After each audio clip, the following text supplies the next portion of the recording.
You're listening to the Steeven Orr Else podcast, and I apologize for that.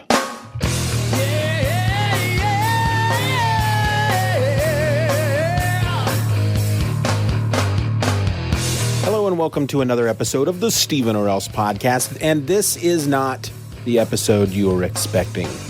This should have been week 2 of Superman month, in which I talk about Funeral for a Friend. But as things tend to do, especially when I'm working 2 jobs, the week got away from me. And I just didn't have time to, by the time I read the book, which was very late in the week, I didn't have time to really record the kind of episode that you people deserve.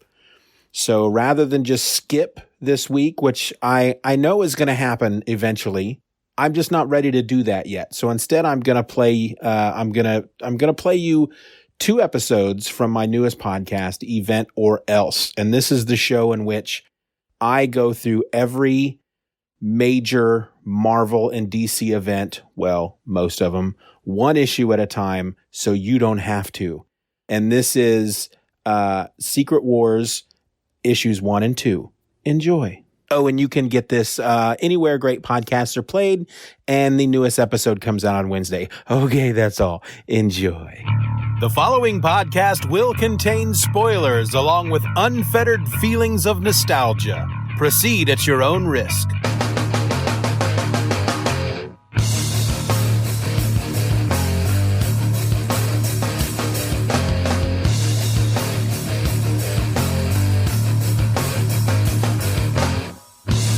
Welcome to another episode of Event Orr Else. I'm your host, Steven, and this week we're just going to jump right into our first major event from May of 1984, Marvel Superheroes Secret Wars, issue number 1. But really, we're not going to jump right into it because I have a couple things to say first.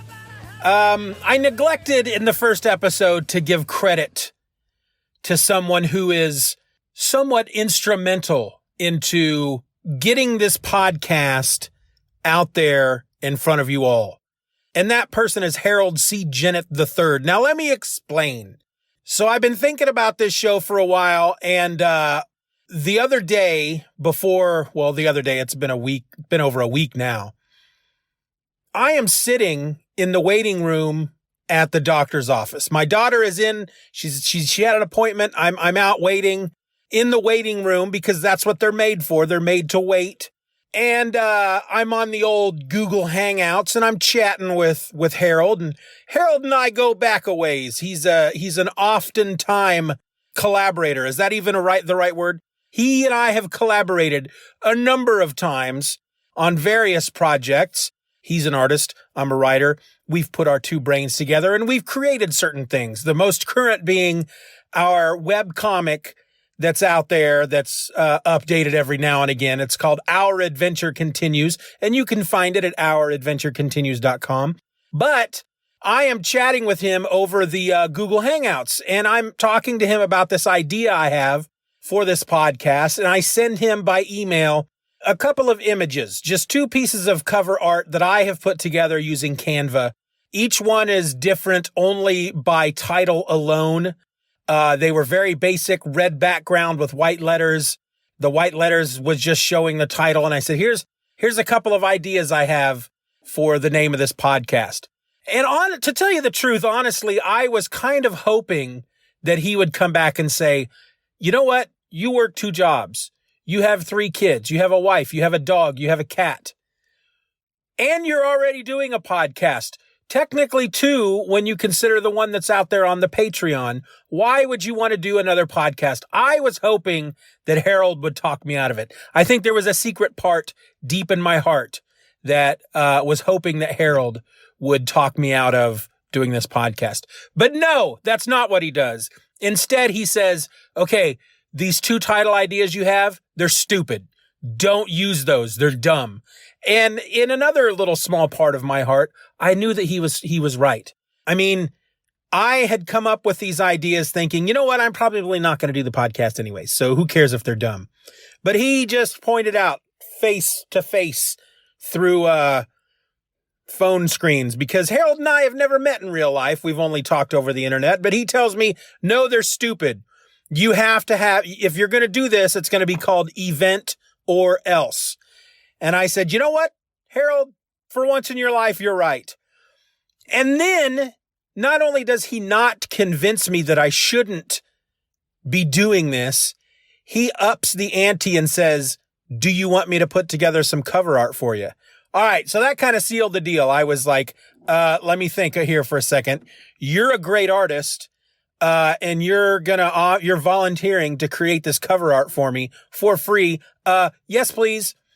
And so then he starts asking me, well, what do you want? What do you want it to look like? And I don't know. I'm not the artist. You're the artist. You just do it. And he says, okay, here's what I'm thinking. I will draw you with your hair and your beard, like blowing back, like there was an explosion. And I said, yes, like it, do it. And within moments, within mere seconds, it felt like I get a mock. Okay, here's what I've got so far. Yes, it's great. Awesome. Keep going. And then I've got a color version. Yes, it's awesome. He says, okay, now the background. Should I put like some Kirby Crackle type stuff in the background? Yes, genius. Do it. And so he does it. And I honestly don't remember how long it took. It was the same day. I feel that it was during the entire time I was waiting in the waiting room, which was about an hour, but I had the finished artwork back to me that day and it was beautiful. And so, I had no choice but to soldier on with this podcast. So if it's a terrible show, if you hate it, you can blame Harold. Of course, if it's an awesome show, it's because of me, but otherwise we're going to blame Harold. Now, if you want to see some of Harold's stuff, beyond the great cover art that he's made for me, beyond the awesome webcomic that we do together, you can also find him out on Patreon, and he has a website. I'm going to put the links to both of those in the show notes. All right, that's out of the way. Harold, thank you so much. Okay, so before we get into issue number 1 of Secret Wars, just a small bit of background. So this 12-issue limited series was created because Mattel wanted to do a toy line featuring Marvel's superheroes and supervillains. They wanted to do some action figures, and they wanted to do vehicles. You had like G.I. Joe was out there really big. They had Star Wars out, Star Wars was out there really huge. He-Man was starting to be a big thing, and Mattel wanted to get in on that. So they approached Marvel, and they talked to Jim Shooter, who was editor-in-chief at the time, and they say, this is what we want to create these action figures for your characters, but we want you guys to create a book that will tie into the characters, to the action figures. And so this is how we get Marvel Superheroes Secret Wars. Now, Jim Shooter has since said that he decided that he needed to be the one to write it because he had a lot of great writers working for Marvel at the time, but all of his writers were very dedicated and loyal to the characters that they were writing, which is a good thing. They're very passionate. It's a very good thing to have from your writers. But what that meant was if writer A wanted to borrow a character from a book that writer B was doing, writer B wouldn't like to let that character go and would often come back and tell writer A, you're doing it wrong. And for this 12-issue limited series to have so many characters from different books, Jim Shooter just decided, you know what, I'm gonna have to write this myself. I'm the only one that's gonna be able to do this and to back the writers off because I'm the guy in charge. So that's what he did. So we're going to talk about just issue number 1.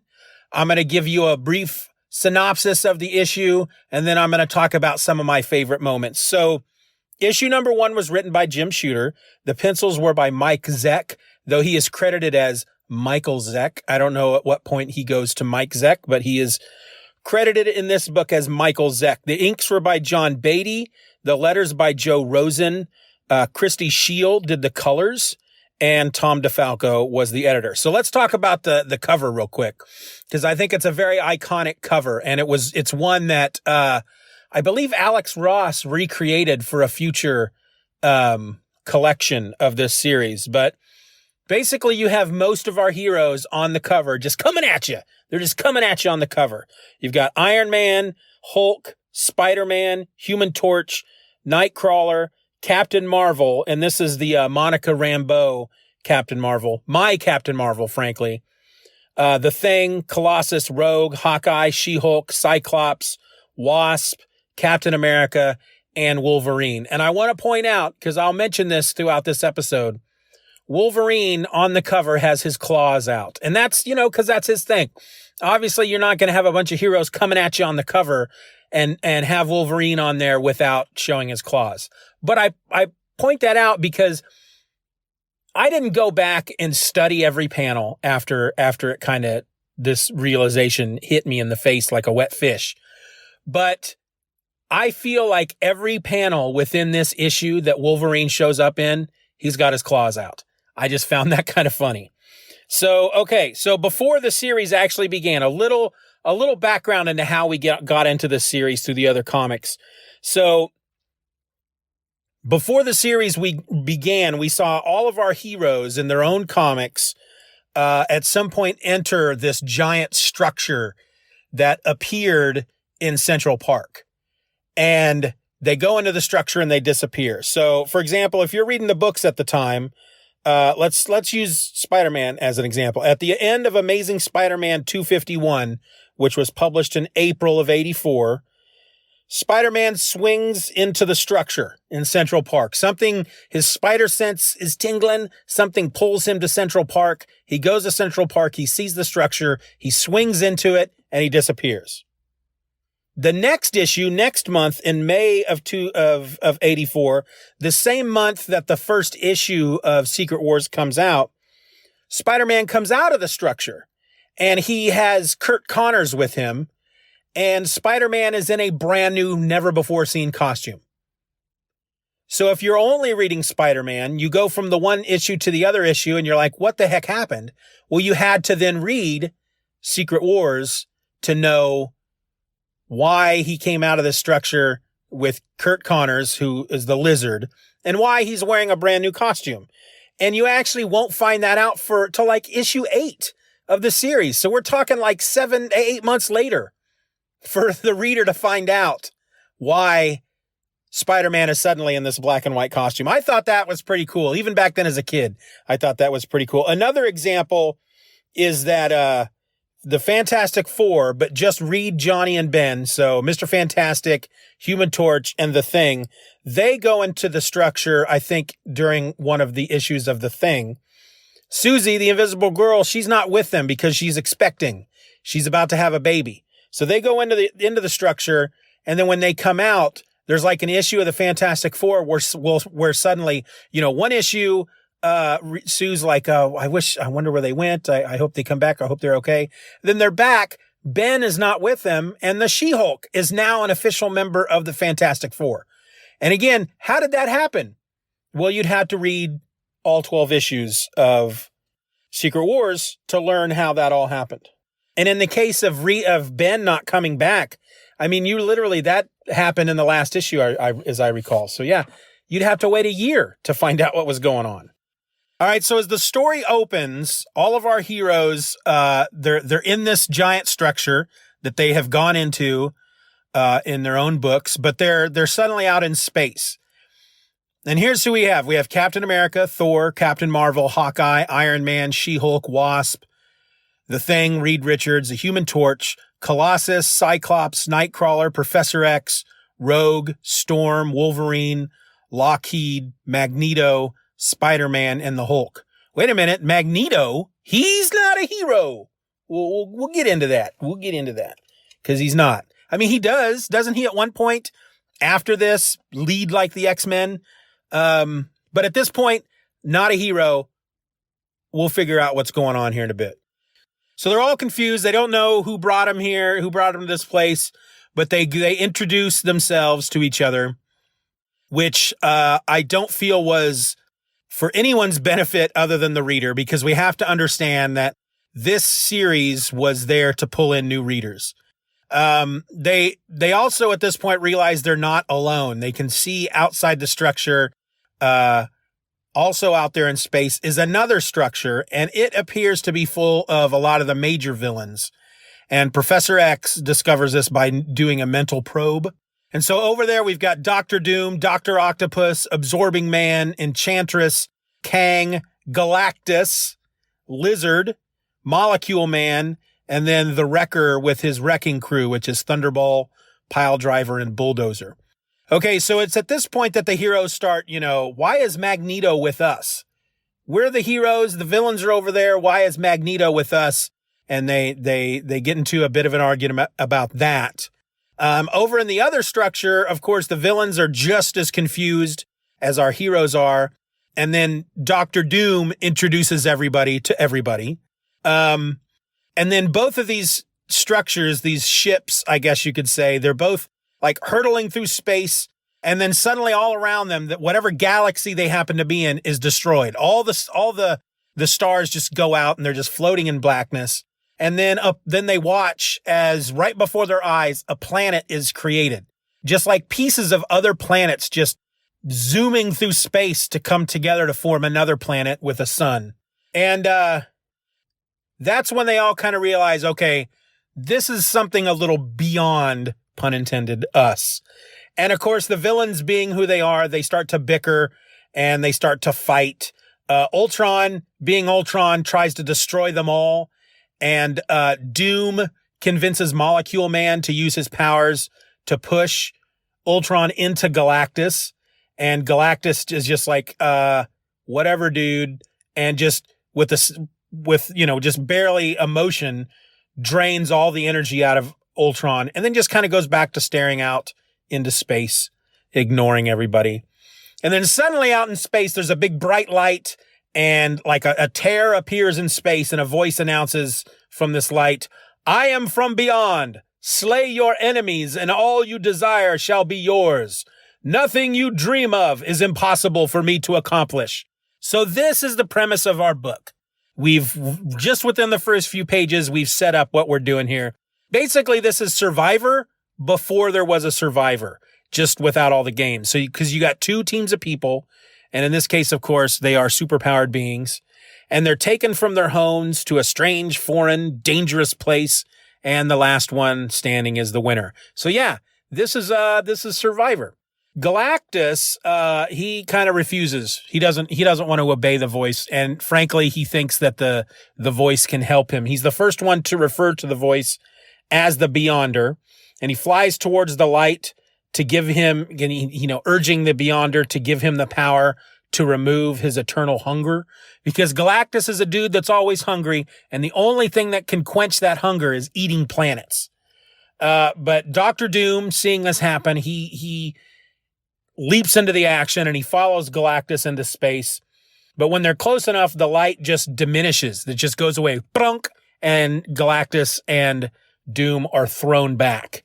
And they actually are thrown to the planet.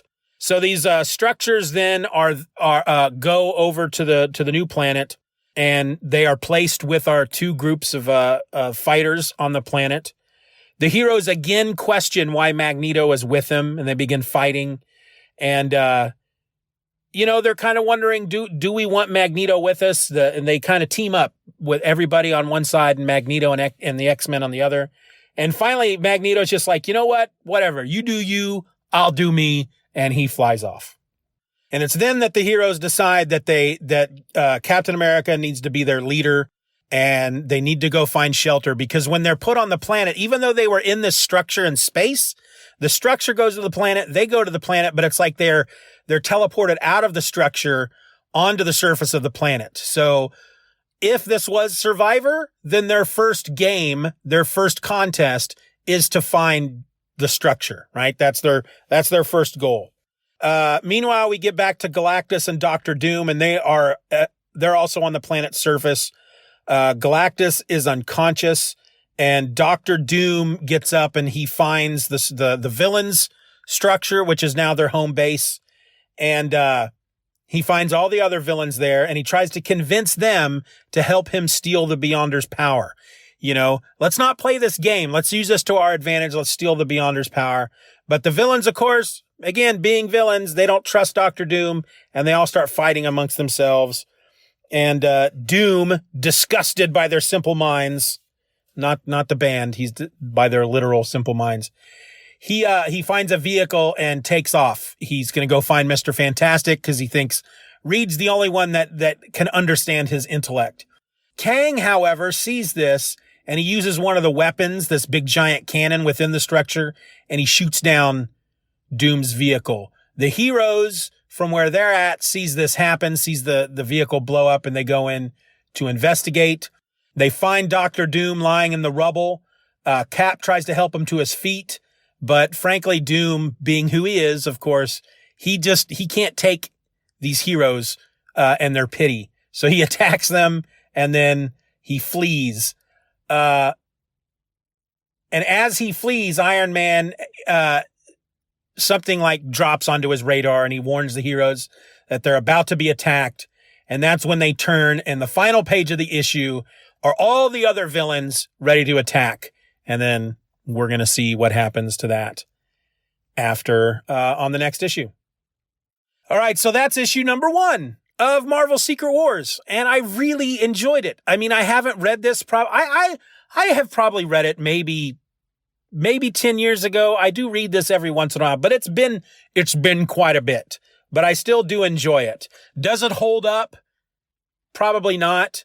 But it's still a fun read, especially that first issue. But let me talk about some of my favorite moments from the issue. And most of them actually came from the dialogue, because this first issue, of course, it's a lot of setup. And like I said earlier, we have to understand that they're trying to appeal to the new reader, and they don't have a lot of space to do that. So what they do is, to really introduce a new reader to these characters and what they can do, Jim Shooter tries to do that in the dialogue. For example, when the heroes are introducing themselves, it actually starts with Janet Van Dyne, the Wasp, and she says, "I'll start. Everyone knows us because we're the Mighty Avengers and we're famous." That just cracked me up. I think it just seemed a silly thing for anybody in that situation to say, because we're the Mighty Avengers and we're famous. And then she goes on to say, "But I'll go ahead and tell you who we are just in case. Even though you guys should all know who we are because we're the Avengers and we're famous, I'm still going to go through and tell everybody who we are." But then in the same panel, the Thing's contribution is pretty funny as well, because he's like, "We're the Fantastic Four minus Susie, the invisible girl to you!" Exclamation point. It's a lot of exclamation points. "Stretcho calls himself Mr. Fantastic, if you can believe that!" Exclamation point. "This Crumb's the Human Torch, and I'm the Easter Bunny!" Exclamation point. It's a lot of exclamation points. This entire introduction panel is all exclamation points. And I'm just trying to imagine these superheroes just yelling at each other. Spider-Man's like, "I'm the friendly neighborhood Spider-Man!" I don't get it at all. Another example of using the dialogue to introduce the readers to characters and what they can do is a speech that Magneto gives when the heroes first confront him, when they call him a murderer. He says, "I am many things, a mutant, master of magnetism, and an avowed enemy of humankind. But a murderer, slayer of innocents, never. I fight in defense of my race. My cause is just. Though even the X-Men, who like me are homo superior, stupidly fail to understand that." With more exclamation points. So this kind of sums up who Magneto is and his relationship with the X-Men. But my favorite stuff in the issue, and again, it's all dialogue, my most favorite stuff is all the Wolverine stuff. And like I said, every panel that I saw, I didn't go back and study them all, but it seemed like every panel he had his claws out. So there are 3 moments with Wolverine that I enjoy the most. So once they're on the planets, once they're on the planet and the heroes confront Magneto again, and Magneto's like, "You know what? You do you, I'll do me," and he takes off. Before all that, Professor X and Cyclops, they try to calm down. They try to calm the situation. They're being all like, "Come on, guys, we got more things to worry about. Let's not worry about this." Hawkeye, however, ever the diplomat, grabs Cyclops by the front of his costume and gets all up in his face, which causes Wolverine to respond, "Hands off, Hawkeye. Cyclops is a jerk, but he's our jerk." And then there's a moment that when they all decide that Cap should be their leader. Wolverine, again bearing his claws, disagrees. Wait a minute, he says. He's the least of us. He can't do anything. I won't follow him. And it's only after a word from Thor. Thor's like, hey, little guy, I'm a god, and I think that Cap's the bee's knees. So I'm going to follow him. And it's at that point that Wolverine kind of acquiesces. But the greatest Wolverine moment in the entire issue is right there near the end when they come across Doom. Wolverine threatens to use his claws to cut Doom out of his armor. And this causes Johnny to ask, the Human Torch, to ask Wolverine where he went to charm school, which then causes Wolverine to utter what is the greatest line in the entire issue. Shut up, punk, or I'll carve you into briquettes. So yeah, this is Jim Shooter doing his best to show us that Wolverine is not a team player. I think we get it, Jim. Wolverine's not a team player. So beyond that, the art, of course, in the book is just straight up beautiful. I am a huge Mike Zeck fan. I love Mike Zeck. I always forget about Mike Zeck until I pick up Secret Wars. And just love his artwork. And it's a shame that he doesn't manage to pencil all 12 issues. That makes me sad. We'll get into that when we get to those issues that he doesn't do. But, I really wish he could have done the entire series, but, he couldn't for whatever reason. But the issues he does are beautiful. And here's the thing. If you check out my Instagram by searching for @Steeven Orr Else, once this episode is live, I'm going to be posting, which if you're listening to this, it is live. So do it now. I'm going to be posting some of my favorite panels from the book. And you get to see some of my favorite Mike Zeck artwork, because it's not all just action panels. Some of the non-action panels are just as good as the action panels. Mike Zeck is the man. All right, so that's issue number 1, Marvel Secret Wars, issue number 1, May 1984. And so we just have 11 more to go. Isn't that great? See you next week. The following podcast will contain spoilers along with unfettered feelings of nostalgia. Proceed at your own risk.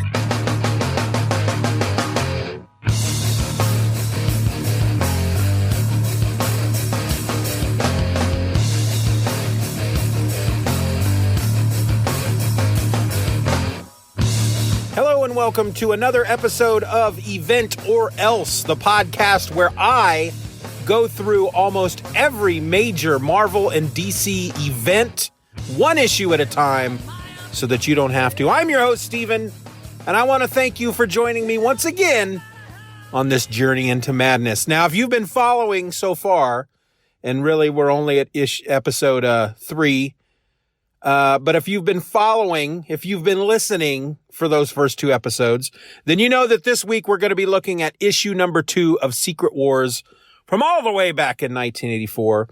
But before we get into that, I actually have a bit of feedback this week. I got some feedback, and I'm really excited about it. It comes in the form of a voicemail that a listener recorded and sent over to my email at stevenorelse@gmail.com. I invite all of you to do the same. Well, not all of you. It depends on how many people are listening. I mean, I don't want hours and hours and hours of footage. Anyway, that's not what I'm saying. I got an email. It's got a voicemail in it. I'm really freaking excited to listen to it. So why don't we do just that? This is Harold Charles Smith III calling in with a voicemail. And so I just listened to the first episode of Event Orr Else. Second episode. It's kind of the first episode. The first one was just kind of an intro, which you probably should have called it that or episode 0, but no, you had to confuse everyone as usual. So I thought I'd, come in here, and after hearing that episode, you said some things about me. So I need to set the record straight about what actually happened with the artwork that I made for you. So Steeven, I have Gmail open at work. I'm at work. I'm trying to get some work done. I'm trying to keep my nose to the grindstone at my cubicle. Like, my job is stressful enough. I have enough distractions. I never should have let Gmail open, because if you have open Gmail, you have open Google Hangouts. So, sitting there working, notification pops up. Like, oh no, Steven. Oh Christ. I'm like, all right, what?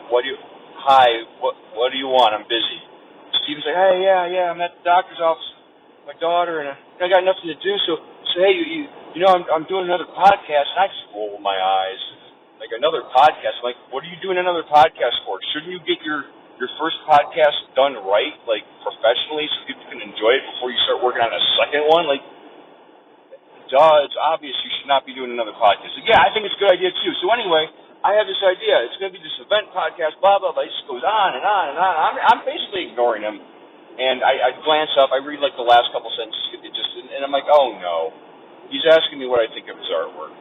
So I look, I check he sends me an email, and it's crap. It's complete crap. But I don't want to talk to Steven anymore. So I'm like, yeah, fine, looks good. He's like, yeah. So I thought you could do some artwork for me, because I don't think it's very good, actually. So I thought you could do some artwork. And I don't have time to do artwork for him. Like, I only do artwork for Steven because I feel bad for him, okay? Because he's an awful writer, and he has an awful podcast. So, you know, I feel bad. It's mercy art. I'm like, okay, Steven, I can't. I don't have time to do artwork for you. He's like, yeah, great. Okay, so here's my idea. Oh, okay, great. Here we go. So he has. I'm like, look, you know what? Let me just do some artwork for you. I have some ideas.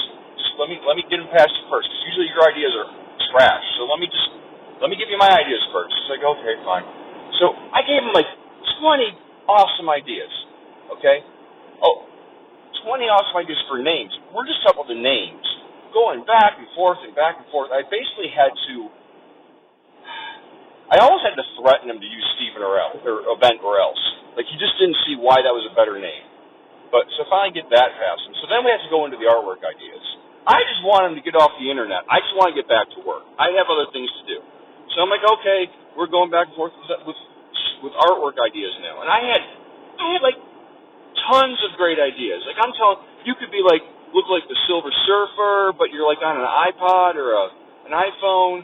So, no, that idea's not good enough. That idea. So I go back and forth. I finally just give up. I'm like, what do you want me to do? Well, I thought you could draw a picture of me staring, off panel with my hair blowing back and my beard's blowing back. He's always got to talk about his beard, by the way. Always. So I'm like, fine, whatever. I'll just draw this. You know what? Kirby Crackle.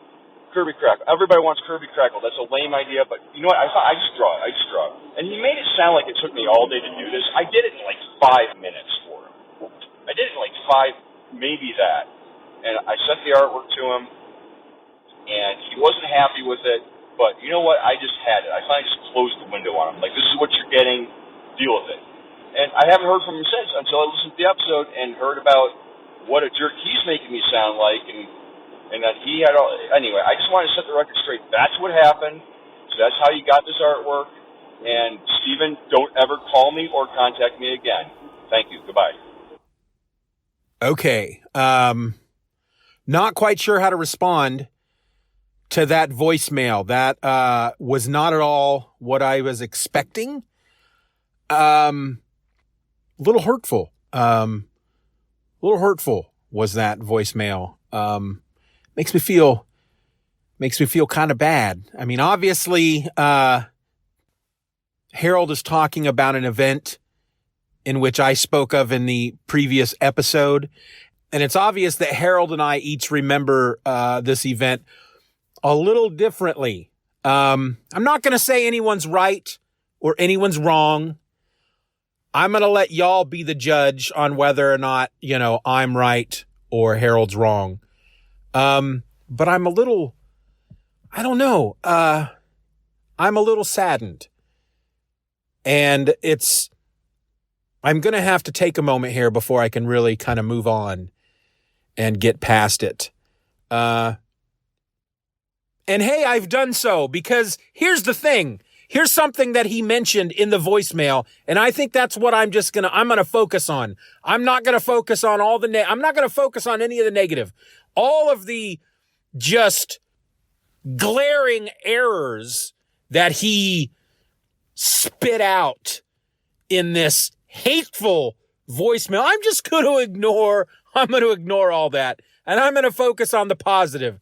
And that's the idea of me being drawn as the Silver Surfer on an iPod.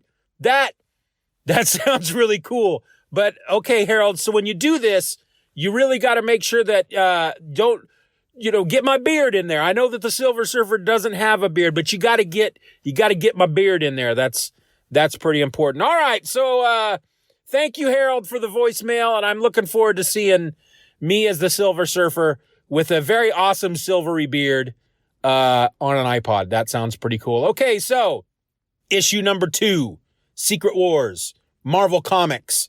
This is titled Prisoners of War. Same creative team as issue number 1. Jim Shooter wrote it. Mike Zeck drew it. John Beatty inked it. Joe Rosen threw them letters down on that page. Christy Scheel just freaking colored the crap out of that book.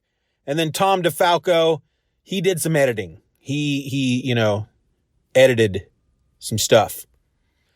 Let's start with the cover. This is not what I remember. I don't remember this cover. Some of the covers as I'm looking through the issues are, to me, very iconic, very memorable. This not one of them. This has got Magneto on the front, full body, standing in a strongman pose, sort of. He's like posing all cool and Magneto-like. He's got his Magneto energy crackling around him. And then we have our heroes. They're floating heads around Magneto. We've got on the left, Human Torch, Reed Richards, Captain Marvel, and Iron Man. We've got Hulk, Thor, and Spider-Man underneath. And then we've got the Wasp, Thing, She-Hulk, Captain America, and Hawkeye over to the right. That's the cover. It's beautiful. It's a beautiful looking cover. It's not one that strikes a chord with me. I don't remember that cover. Okay, so let's talk about what happened in the issue. And actually quite a bit happened. If you remember the end of issue 1, our heroes were about to be attacked by the villains. And this is expected because, as I mentioned in the previous episode, that's the premise of Marvel Secret Wars. We are on Survivor Planet. Actually, they call it Battle World. I don't recall when that actually comes up or if it comes up in the book at all. But as I am doing research, of course, all the websites refer to it as Battle World. And I remember it being referenced as Battle World. I just don't remember. I don't think it's come up so far in the first 2 issues. Anyway, so our heroes are under attack. They were taken by surprise, so they are having their butts handed to them. Right away, certain heroes they're just down for the count. The Wasp is unconscious. Professor X, he's down. He's unconscious. Our villains have these like high-tech weapons that they got from the base, their fortress that they found there on Battle World. And a couple of the guys are in like this big, walking platform with a giant cannon on it. And they're just blowing crap up. At one point, the Hulk picks up this giant boulder and they just shoot it right out of his hands. He even gets shot by one of these cannons, and the Hulk mentions that the energy beams are very powerful and could take out any one of them, just not him because he's the Hulk. And I didn't mention it, I don't think, in episode 1, but the Hulk in this series has the mind of Bruce Banner, which I have always loved. I like stupid Hulk, but I enjoy Bruce Banner Hulk a whole lot more. So as the fight is going on, we move to another part of the planet. Dr. Doom is flying along, and he's thinking back. He's reminiscing on how they all came to be on this planet. And this is the moment in the book where they do a quick recap of the first issue. As he's flying along, he comes across Galactus, who's still kind of lying there in the dirt, unconscious. And Doom tries to get his attention. Galactus wakes up and he just rises from the dirt into a standing position. I mean, he just levitates. It's like, imagine he's just lying on a flat board and somebody just picked the board up and put him in a standing position. And he does it because, as Doom puts it, no mere mortal forced to clamber awkwardly to his feet. he simply rises. But again, Doom's trying to get his attention, and Galactus just walks away because as far as Galactus is concerned, everybody else around him, they're just insects. Doom's a gnat, basically. So Doom returns to the fortress. He has to blast his way in through some security measures. And he comes into a room where he comes across Ultron, who is still basically dead. His energy has been drained. He's just laying lifeless on this slab. We go back to the battle. Our heroes now, under the leadership of Captain America, are gaining the upper hand. They win, of course, because they're the heroes. They capture the Enchantress, Kang, Piledriver, and Thunderball, but the others run away. Cap sends Storm off on a reconnaissance mission to scope out the surrounding area to see if she can find some sort of shelter, some sort of defensible shelter. And as she's flying away, she muses to herself that the air is thick and easy to manipulate, as if the Beyonder deliberately sought to provide her with ideal fighting conditions. Did he? That's a thinker. Storm does find a massive base that's been abandoned, and she takes everybody to it. It appears to suit their every need. And it's as the heroes are going into the base and the prisoners are being taken to their holding cells, Colossus notices that Lockheed, Kitty Pryde's little dragon that came with them, is missing. Now, the dragon, there is at one point during the battle that the dragon is actually fighting along with everybody. The dragon, however, he's like the size of a Shih Tzu. He's not like a big dragon. He's just this little dragon. But now he's missing. The prisoners are then locked away, and the heroes, before they start exploring their new home, Cap calls them all together to formulate a plan, because they want to capture the villains. I guess the thought is, if we're here to destroy our enemies, let's just capture everybody and win so we can go home. And he sends Thor, the Human Torch, and Iron Man out on patrol, and everyone else kind of goes off to find food and bedrooms, and probably a TV and a DVD player and maybe an elliptical machine, but probably toilets. I think that's what they're looking for, is toilets. I know that's where I would be headed. Now, then we go to Magneto, who, if we remember in the first issue, all the heroes are like, Magneto, you're a murderer, dude. Why are you with us? We don't hang with murderers. And Magneto was like, you know what? Whatever. And he flies away. So he has found his own fortress. So now there are at least 3 massive home base fortress things on this planet. Magneto has found one, and he has made himself home there. The villains who had fled from the battle make their way back to their base. They find Dr. Doom waiting there for them, and because they're villains, they're really angry. They think Doom is a traitor because Doom left him. And so they're getting ready to throw down when suddenly they're blasted back by Ultron, who Doom has reactivated and has programmed to follow only him. So there's no way these guys are going to be able to stand up to Ultron. I almost said Voltron. There's no way they're going to be able to stand up to Ultron. So they really have no choice at that point but to follow Doom. Dr. Octopus acts, he brings up Galactus, and Doom pulls up a giant monitor screen where they see Galactus standing on top of a hill and just doing his thing, and really Galactus, what he does is he just kind of stands around, and that's all he's doing. He's just standing there. And, because he doesn't have his stuff that he needs to eat the planet. So he's just standing there, and there's energy crackling around him. And, yeah, that's what he's doing. And of course, there's still a lot of mistrust among the villains.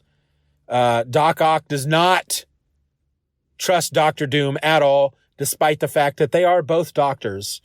There is no loyalty, I guess, among evil doctors. So then we have Magneto sneaking into the heroes' base while everybody's just kind of chilling. She-Hulk and the Wasp are hanging out. And the Wasp opens up about how, all the stuff that they left behind on Earth and how she's frightened of being in this strange place. She-Hulk admits that she too is afraid, which makes the Wasp feel better. Cyclops and Reed Richards, Mr. Fantastic, they're hanging out together. And Cyclops is telling Reed that he misses his wife. He was on his honeymoon and suddenly found himself in costume with the heroes on the structure. So 1 minute he's on his honeymoon, he's in his civilian clothes, he disappears, and the next moment he's in costume with the other heroes.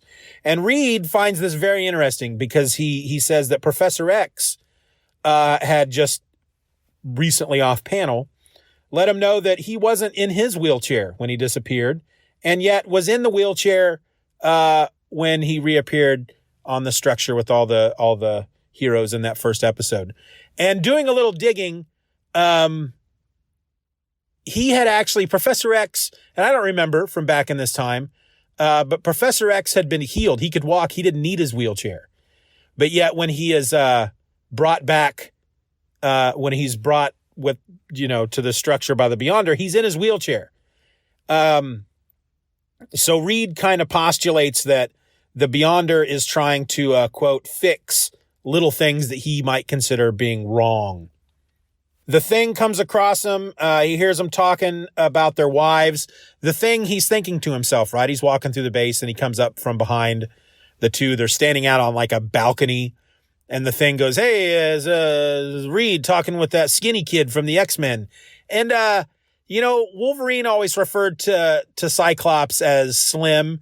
And the Thing is talking about him being a skinny kid. They don't draw him as a skinny kid. He's standing next to Reed Richards. They draw Reed as a skinny guy.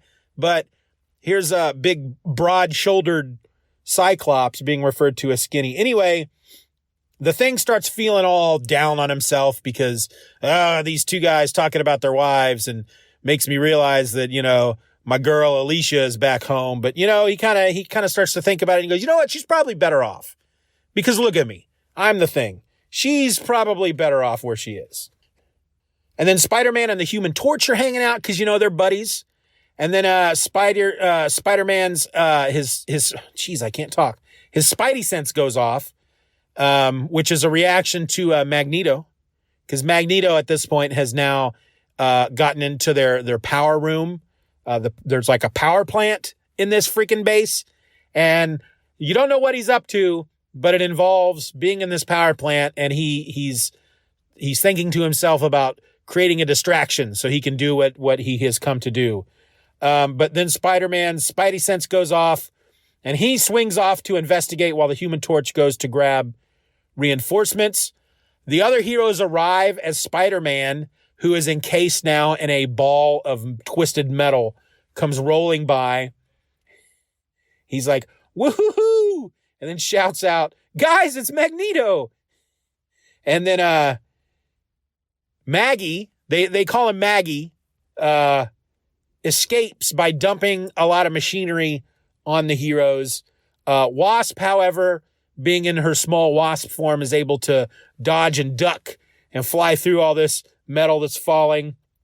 And so she gives chase, but then Magneto wraps her up in metal into a little metal ball, and he takes her with him. The Thing pulls himself free because, he's big, strong Thing, rocky guy, and he starts chasing him. And then suddenly he turns back into the human Ben Grimm, and everybody's like, what? And he's like, what? And Reed's like, what's going on? How did you do that? And the Thing, I don't know. And so that's a mystery. And She-Hulk points out the obvious that Magneto got away with the Wasp. And Captain Marvel points out that she hopes that everyone noticed that none of the X-Men showed up to fight Magneto. And Cap's like, whoa, settle down, girl, because we have other things to talk about. And he brings everybody into the monitor room where he and the Hulk have pulled up an image of Galactus. And again, Galactus is just standing there. He's just standing there glowing. He's just doing his thing. There's another monitor next to it. These are like giant monitors that are taller than our heroes are. So there's a monitor next to it that's showing like lightning crackling or energy exploding or something. And Cap's just like, you know what? We have bigger things to worry about at the moment. And then that's where the issue ends. So my favorite moments. First off, I just love the landscape of this alien world that Mike Zeck draws. These weird coily tendrils that make up the ground. It is quite alien, and it really makes Battleworld unique. His landscapes.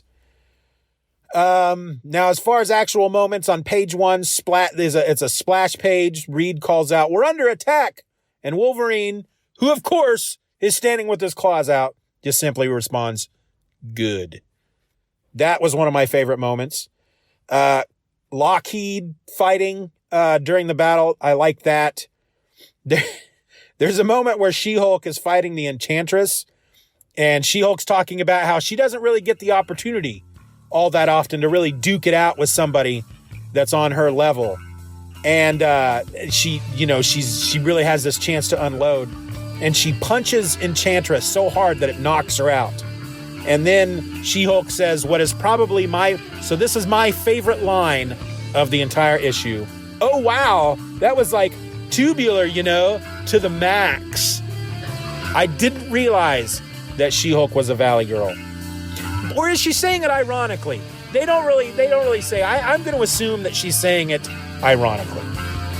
My most favorite moment of the issue, however, is Spider-Man when he is encased in that ball of scrap metal, and how he appears to really just be he seems to be having a ball with Magneto throwing him across the room encased in metal because he's going woo-hoo-hoo-hoo. So that is my favorite moment of the issue.